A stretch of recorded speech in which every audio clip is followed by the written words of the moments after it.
Good day. Today we are taking a look at the last of the Han Solo adventures. This trilogy was one of the best in the EU, as it showed a different side of the Star Wars galaxy. Rereading this trilogy in 2020, I am reminded of why Star Wars was so great and why it still reigns supreme amongst science fiction in general. It was able to tell a great sci-fi story while maintaining both a sense of wonder and a sense of fun. So how do you end Han the Man Solo's excellent adventures? Why, you predate Indiana Jones by a year and have a Harrison Ford character go on an archaeological expedition. Han Solo and the Lost Legacy was one of the most important Star Wars books to be released until the EU was formally created in 1991, as it was the only book to give us any information at all on the history of the Star Wars galaxy. In 1980, all we knew was that the Jedi had been around for 1,000 generations until they were destroyed by the Empire. There had been some sort of clone wars, and that the Empire had ushered in some sort of dark times. All pretty vague stuff. Lost Legacy started to fill in the massive gaps and began to really build the Star Wars universe as a whole. Han Solo in the Lost Legacy begins with our space bum down on his luck again, working for an asshole stunt pilot in the ass end of space called the Tion Hegemony. Han is the dude's mechanic, and asshole pilot treats Han like crap. Quickly though, Han gets a new job and shows up the asshole pilot by pulling some sick stunts in a rickety space barge. And I swear, great minds must think alike. Because like in Back to the Future, to really rub an asshole's face in it, you gotta drop some manure on him, and Han drops space manure on Space Biff Tannen's ship. Han's new mission is to deliver some academics to a crap-hole world in order for them to set up a university. The El Presidente of the shithole planet wants to arrest the academics for subversion, but Han, being a hero, even though he pretends not to be one for some reason, does not give them up. There is a really funny scene where Han talks to one of the Space Plantain Republic's commanders, and that poor fellow has a medal on his chest that proclaims he was the winner of a spelling bee. Oops.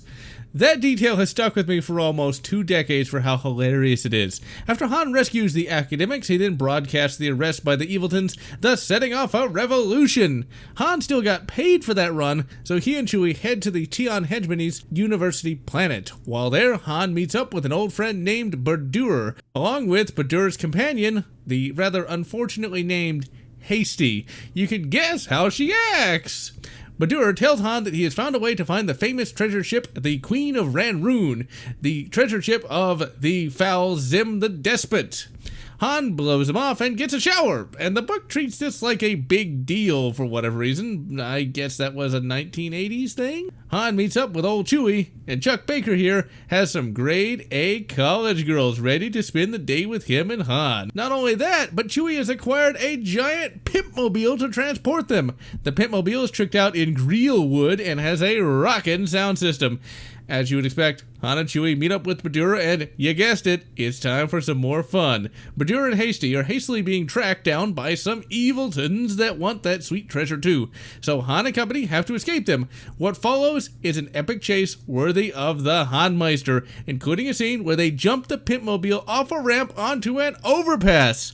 Alas, the Pimpmobile does not survive the experience. After picking up one final crew member who is an expert on pre-Republic history, it's time to travel to the ass end of nowhere called DeWalt. Hasty's sister has left the data log for the Queen of Ranroon in a safe deposit box, so in theory all Han and company has to do is pick it up. As you would expect, they get attacked again and get separated from the Falcon, and what's worse is, the Falcon itself gets captured.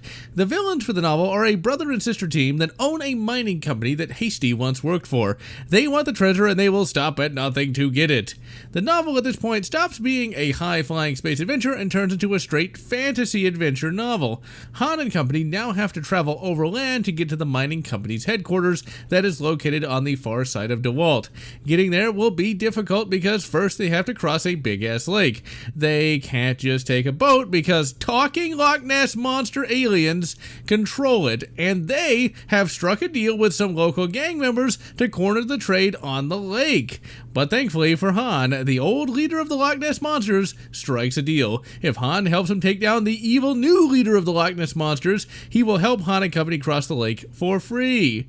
the epicness ensues. You have Han and company fighting some dockyard ruffians while Loch Ness monsters battle it out. You see why I love Star Wars so much?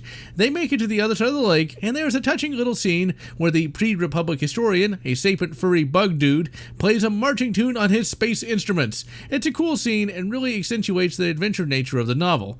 The team eventually stumbles across what looks to be a landing field with spacecraft on it, but when they check it out, they find that the spacecraft are all mock-ups. Then, inexplicably, one by one, they all fall unconscious and are then captured by primitives wearing what look like to be spacesuits. Oh, ladies and gentlemen, the Han Solo adventures were so bloody good.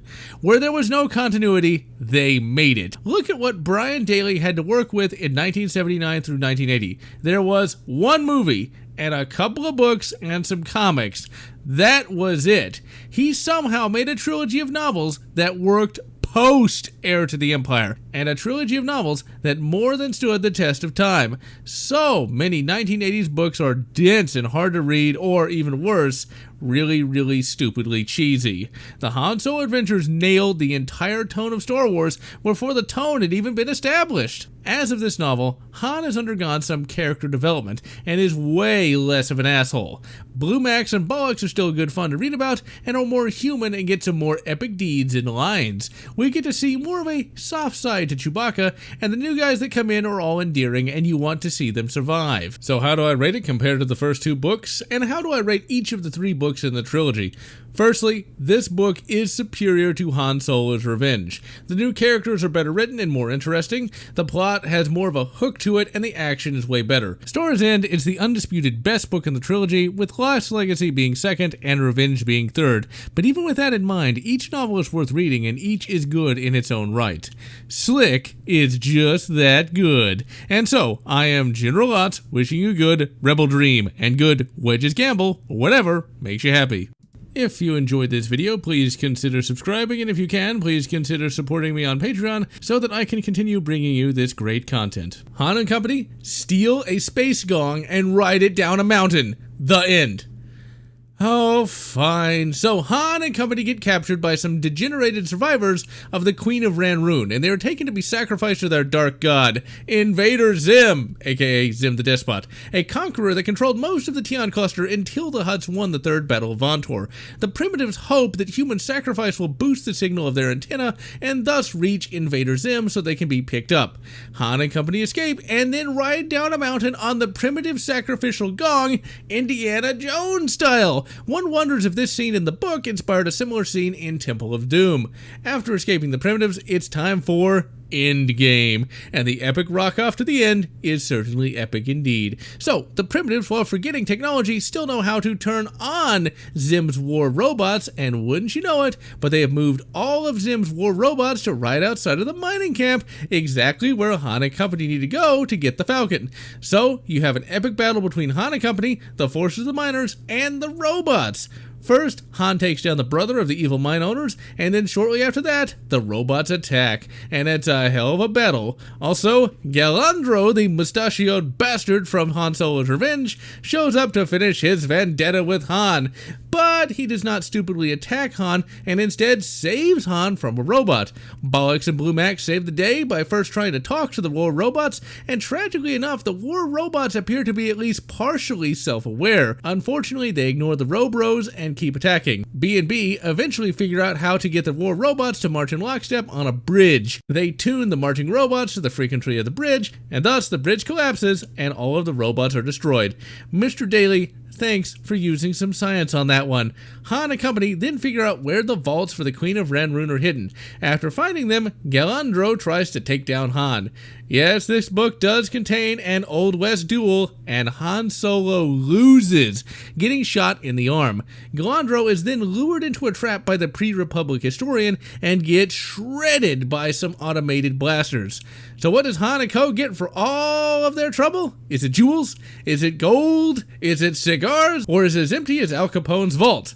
Nope. Instead, it's stacked floor to ceiling with worthless crap that was extremely valuable back in Zim's day. In this novel, it is supposed to only have been a few generations since Zim the Despot controlled the Tion cluster, but in later Star Wars chronology, it would instead be 25,000 years. I guess you could say generations, just a whole crap ton of them. This ending is great all around, and sadly bittersweet. Han and Chewie do part company with all of their companions, and even Bollocks and Blue Max decide to stay behind to catalog Zim's treasure, because while it may not be a bunch of modern valuables, it is of major historical value. And the novel ends with Han and Chewie walking back to Falcon, talking about how they can make some quick cash by running spice for Jabba the Hutt. Only one phrase can end a review about such an excellent ending to an excellent trilogy.